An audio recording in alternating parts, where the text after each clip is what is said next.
Ilang kilo?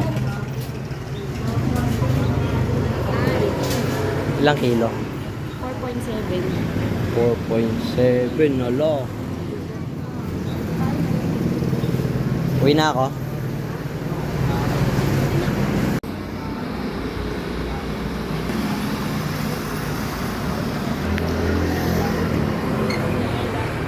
Tingnan nyo guys, may batang bumibili.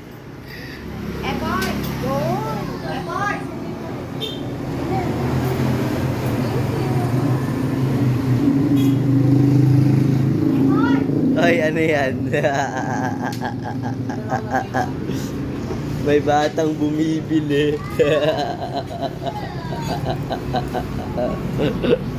Marunong na bumili si ate. May dala ng pera. May batang bumibili.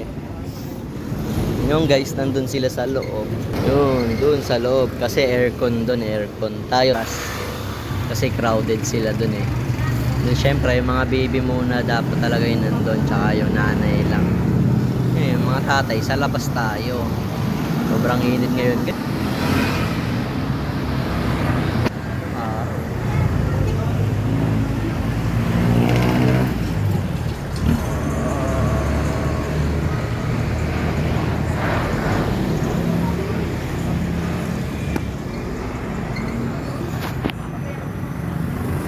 Grabing init.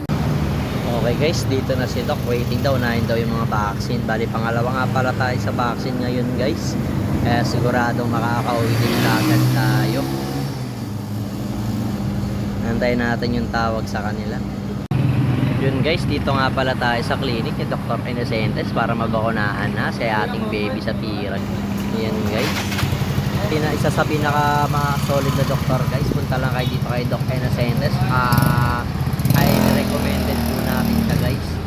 Since yung first baby natin si Ate Liz, ito rin po yung kanyang pedya. Tapos kay Sapira ganun din po, talaga naalagaan po yung ating baby ng maayos. Pag may kailangan ka, hindi mahirap pa kontakin si Doc, makakausap ka agad. Kaya yung mga gusto ng naghahanap ng okay na clinic para sa inyong mga baby guys, ito si Doc Inosentes guys. Punta lang kayo dito sa may barangay Jeronimo guys.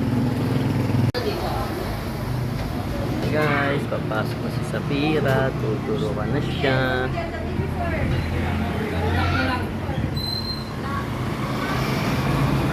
Waiting tayo, waiting. Mamaya iyak na yun.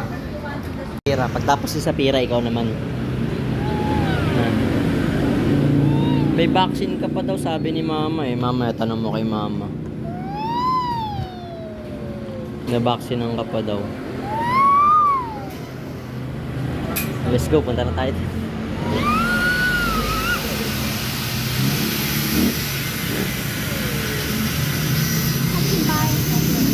Lalabas na, tapos na si Sapira.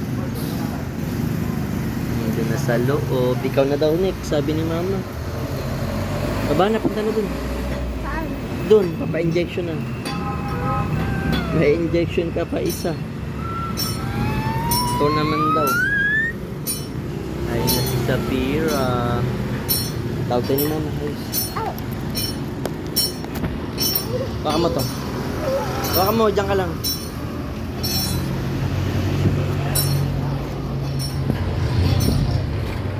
Okay na?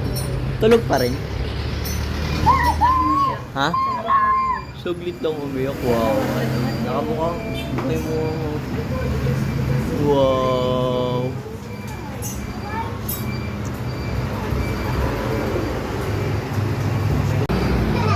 Ha? Yung sunod na vaccine niya, 4-7, try daw natin sa cellphone. Pag nabigay sa 7, yung 3 plus na lang, yung oral.